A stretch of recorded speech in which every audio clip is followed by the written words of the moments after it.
What's up, guys? Sean O'Malley's the UFC Bantamweight World Champion. He just slept Aljamain Sterling in round 2 of the main event of UFC 292 with a beautiful counter right hand on the chin of Aljamain Sterling, right on his jaw side, slept him badly. Aljamain Sterling came to on all fours like a victim of Bill Cosby, and then O'Malley started to rain down some of the most vicious ground and pound you will see in MMA. He has some of the most vicious ground and pound we see in MMA right now. You can't deny that. Some of the shots he was landing on Aljo, I thought they were going to stop it a little bit earlier. I know people like Marab, the Goblin, and many others are calling this an early stoppage, and Joe Rogan was also saying this was an early stoppage as well, but that was one-way traffic for Sean O'Malley. In fact, I think it should have been stopped a little bit sooner than when Aljamain Sterling rolled over onto all fours again, but we know what way that was going to go. Aljo had no idea where he was. He wasn't even covering his chin on the ground or covering his face. He was just sort of leaving his arms out there and stretching them outwards and leaving his chin wide open. So I know that O'Malley definitely would have ended up finishing that fight. I don't think it was an early stoppage. I just think it was an awkward stoppage. But O'Malley is the Bantamweight World Champion of the UFC. What timeline are we in right now? I didn't think that O'Malley was going to win this fight, and I don't think anyone did. And I think, honestly, if I had picked O'Malley to win, people would have called me delusional in the comment sections. I know people are saying that Dan Hardy picked O'Malley to win or something like that. Honestly, you're begging for something if you're picking O'Malley to win that fight. That was a nightmare matchup for Sean O'Malley, and he passed it with flying colours. With flying colours against Aljamain Sterling. Now, again, Aljo didn't fight in a way that was a nightmare matchup for Sean O'Malley. He actually fought in a way that really helped O'Malley in that fight. Now, people are saying, we're going to get into this as well. Why wasn't Aljamain Sterling shooting takedowns? Why did he wait until 10 seconds left of round number 1 to even try and shoot a takedown on Sean O'Malley? Some people are saying it was the footwork of Sean O'Malley. Some people are saying that Aljamain Sterling was feeling himself on the feet a little bit and was a little bit overconfident maybe because he was outlanding Sean in round 1. I think the official stats were 13-10 or 13-8 in favor of Aljamain Sterling in round 1. But yeah, Sean O'Malley's the UFC Bantamweight World Champion. What is happening? Amazing work. Amazing KO from Sean. He's the world champ. I know he's watching this right now because we had a bit of beef. And I know he's going to be a bit petty about it and say, well, who's laughing now, Guru? I know, dude. Well done, man. Well done. Still 5'9", but well done. You know what I'm saying? Really, really well done. Really well done, dude. What a KO. I went absolutely crazy upon watching it live. Did not see it coming whatsoever. Now, I didn't see it coming before the fight started. I thought, oh my God, Aljamain Sterling's going to go out there. He took down an Olympic gold medalist in round 1. He's surely going to be able to take down Sean O'Malley. Turns out, no. Sean O'Malley is a better defensive wrestling than Henry Cejudo, I guess, for MMA, which is a really strange thing that is just absolutely MMA of that. It's just so MMA that Sean O'Malley would stuff those 2 takedowns. I was really surprised. In all honesty, and at the start of round 2, what world are we in? Sean O'Malley's the world champion of the UFC. After the Chris Matinho fight, Chris Matinho did better than Aljamain Sterling. Bring Chris Matinho back into the UFC, dude. I need a rematch, you know what I'm saying? Because I think that dude can hang with the top. You know what I'm saying? I can't believe what world we're in right now. But then again, I was going to say, I didn't think Sean O'Malley had a chance in the build-up of this fight. Of course he had a chance. Of course. I gave him a 25% chance, 20% chance. I think that was appropriate. Aljo is a nightmare matchup for him. An absolute nightmare matchup. Petr Yan was getting down Sean O'Malley and controlling him on the ground. And look what Aljo did to Yan in the rematch. He dominated the ground exchanges of that fight and showed that he was a better grappler than Petr Yan. But I guess the entries just weren't there for Aljamain Sterling. He couldn't find the right moments to shoot in for the takedown and didn't want to get caught with a knee up the middle maybe as well. But you could see in round 1, O'Malley wasn't throwing a lot of shots. He really wasn't. He was just making reads, sitting back, and Aljo was I guess expecting to get KO'd by O'Malley if he did shoot a takedown early on. But O'Malley was really like giving up a lot of opportunity to land on Aljamain Sterling, and Aljo was like landing kicks on him, body kicks, leg kicks and stuff like that, a couple of punches here and there, and then just never shot until the end of round 1. Never shot. Now, in the middle of the fight, I started thinking, oh my God, O'Malley might actually win this fight. Aljo is not shooting. He's not able to sort of track O'Malley down against a cage. He's throwing shots the way he was throwing shots, which is crazy to see at a championship level. I'm just going to say that. The stand-up of Aljamain Sterling in that fight did not scream that he was a world champion, okay? He was leaving his chin up, leaving himself open, and I was thinking, oh my God, O'Malley needs to start pulling the trigger here because there are openings for him on Aljamain Sterling. But in round 1, he was like so worried about the takedown. You could see it on his face. He was like jittery around, like, oh God, just don't let this dude touch me. Don't let this dude get a takedown on me. And he wasn't throwing punches as a counter. He was throwing nasty front kicks to the body though. That is one of his best moves. I actually think at one point in round 1, so maybe Aljo didn't win round 1 because of this, but in one point in round 1, it looked like Aljo maybe felt a body shot from Sean O'Malley with that front kick to the body, because it looked like he really tensed up his torso for a second and hunched over a bit on the feet. So maybe that was something. Maybe O'Malley did hurt him to the body with a front kick, but Sean O'Malley's the bantamweight world champion, and I'm going to be honest with you, he might go on a run as bantamweight world champion, because Merab, forget about you. You aren't getting a title shot. Marlon Vera is likely going to be next in line for the title for Sean O'Malley because he called him out for December. And as long as they make it soon, Sean O'Malley can fight Marlon Vera in December because Sandhagen's injured. And if Sandhagen's injured and the champ's ready to go, they're just going to go on with the next champion. And if Sean O'Malley is smart, he can kind of get himself 2 really good matchups for his next 2 title defenses. What am I saying? What am I saying right now? What am I saying right now? I'm talking about O'Malley's title defense reign that he's about to go on. What is going on? I love this sport so much, man. As much as it doesn't make sense on so many occasions, you gotta love it. You gotta love the sport. You really do. It's so crazy. It would have been lame if we got what we expected in the main event. You know what I mean? I would have been right. I would have been like, ha, I was right the whole time. But it wouldn't have felt that good because it was kind of logical to just pick Aljamain Sterling. It's not like I would have been a genius for picking him. It was the logical pick. You're an idiot for picking O'Malley or a massive fan. End of story. But it happened. MMA makes it happen. Dricus beats Whitaker. Oh my God. If you were to tell me after Dricus Tavares that Dricus is going to beat Robert Whitaker, I would have laughed in your face. O'Malley Moutinho. O'Malley's going to sleep Aljo one day. Oh, really, dude? You're mentally insane, I would have called you. But O'Malley gets it done.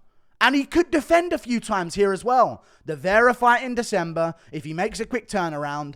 And then Sandhagen has arguably earned a title shot as well. And if Sean O'Malley's smart, he should send a little DM to Corey Sandhagen and say, hey, Sandhagen, let's get Cejudo versus Merab. Do not accept a fight versus Merab.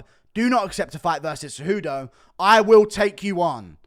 In April, in May, if I do get past Marlon Vera in December, if Marlon Vera becomes champ, like, what's next? You know what I mean? Because there's going to be another upset down the line, I'm sure, but I'm liking Sean O'Malley's chances in those matchups. On the feet, not worrying about a takedown from Marlon Vera and Corey Sandhagen. Maybe Sandhagen's going to mix him in. If Sandhagen ragdolls O'Malley in wet blanket, MMA is just, I'm all right at doing picks. Like, I do good picks, and I've been doing good. I even did good on this card overall outside of the main event. But, man, MMA is a crazy sport, and I love it so much. Nothing gives me that rush in life. You know what I mean? I honestly don't need drugs. I just need MMA. You know what I mean? It's so good when it's good. When it's bad, it's so terrible. But it makes the highs so much sweeter. So much sweeter. I feel so bad for Aljo, though. But listen, O'Malley could go Vera, December, and then, hey, Sandhagen, don't take a fight. I'll fight you in April if I win, or May if I win. And all of a sudden, we could be looking at Sean O'Malley, the 2-time defending bantamweight world champion. I'm sweating from my head. I'm sweating from my head. We could be looking at Sean O'Malley, the 2-time defending world champion, trying to beat the next guy up to see if he can tie the bantamweight title record. Listen to the words I'm saying to you right now. What a right hand from Sean O'Malley. The UFC is going... I've never seen them post a finish before, so they're definitely like, let's make this dude a star. Sean O'Malley's the world champion. Sugar Sean on Instagram. Is there a post about it as well? Fight week? No, he's yet to make a post. I'm waiting to see what kind of numbers that post does. He's got 3 million followers already. I'm imagining he's going to get even more. And if he stays active after that, listen, he can be a little creepy, insecure weirdo on the mic with no personality. It doesn't matter. The rainbow hair, the braids, the tattoos, whatever you say about O'Malley's weird personality with no charisma, the fight style is all that matters in MMA. Charles Oliveira, no one knows what he's saying. You know what I mean? No one knows what Charles Oliveira is ever saying ever.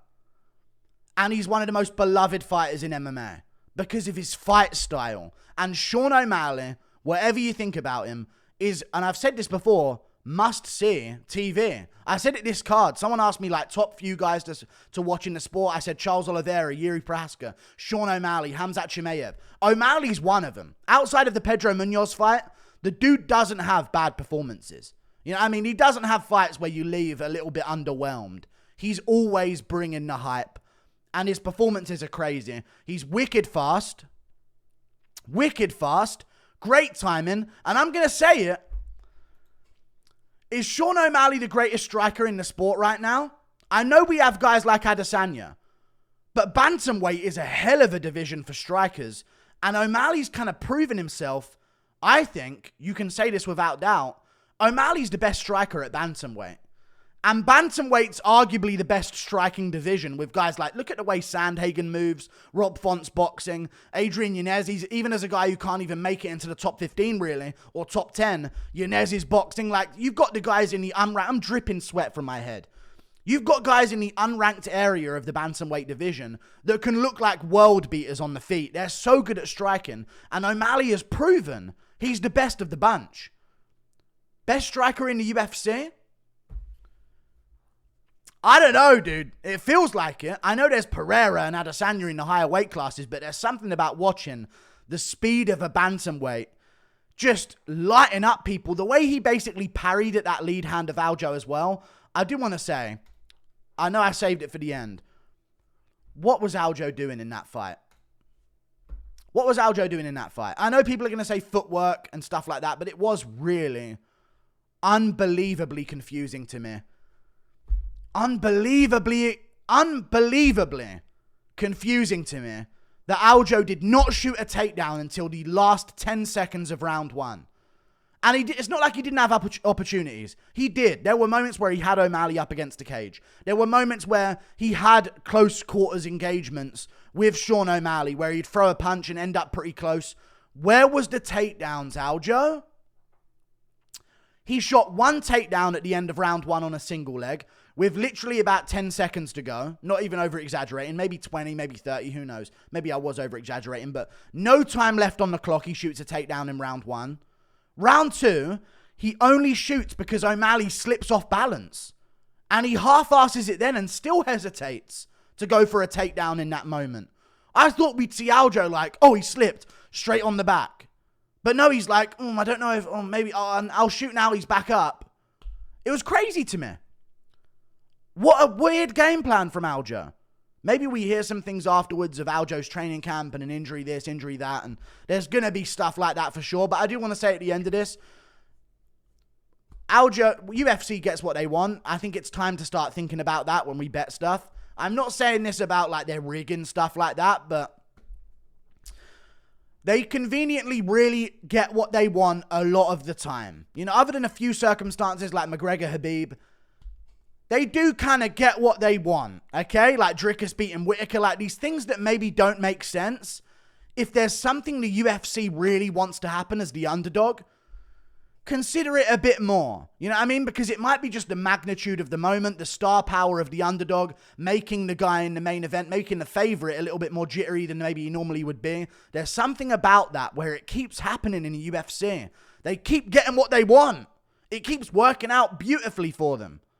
You got to consider that a bit more. But I do want to say at the end, Aljo, humble on the mic, said, if I lost to Aljo, what would Volk do to me? I don't know. Like, we'll see what happens with Aljo moving forward, but I do want to say, amazing from Aljo. Humble on the mic. I don't know why people were still booing him afterwards. But craziness, man. I did not think I'd be in this world right now. Absolutely crazy. Credit to Sean O'Malley. Amazing performance. I know he doesn't like me.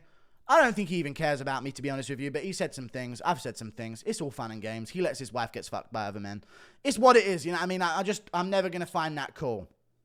Like, do I even chuck in the insult at the end? I'm so petty, dude. Whatever, dude. He's 5'9". All good, though. It's all good, though, man. He literally organized his friends to fuck his wife. But it's all good. He's the world champ. So who cares, right? He gets the last laugh. Good job, Sean O'Malley. You win this time, dude. I'm sure you really care about what I think. He probably will watch this. Or Tim Welch is probably watching. Congrats, Tim Welch. World champ. Trained a world champion from basically the beginning of his career. Not really, like O'Malley started his career before meeting Tim Welch, but he made O'Malley what he kind of is. You know what I mean? He honed O'Malley to become a world champ. And Tim Welch has had some dime piece moments in the corner. I don't know what dime piece. He's had some dimes of moments in the corner with Sean O'Malley, right, against Piotr Jan. Like, he's a very good coach, and they do develop good game plans. But someone who don't develop good game plans is Aljamain Sterling. What was that, dude? You marched down Corey Sandhagen's movement all over the place and charged straight at him to get the double leg. But oh well. Apparently Dan Hardy called O'Malley winning. Fucking dumbass, dude. You can't pick that to happen. Nice fluke. Like and subscribe. Thank you for watching. Toodle Pip. Best striker in the sport. Bantamweight world champion. Maybe soon to be Bantamweight GOAT. Right now, it's still Dominic Cruz, though. Aljo just lost it, unfortunately for him. Cruz has got it back now, you know what I'm saying? He maybe already was, but he's still got it at this point, seeing as Aljo just lost. But maybe O'Malley could be on his way, because if he beats Vera and beats Sandhagen, he's buying himself time to work on that grappling that's already good enough to stop. I'm dripping from my head. His takedown defense is better than Cejudo's. An Olympic gold medalist. This sport. I don't know anymore, dude. I don't know.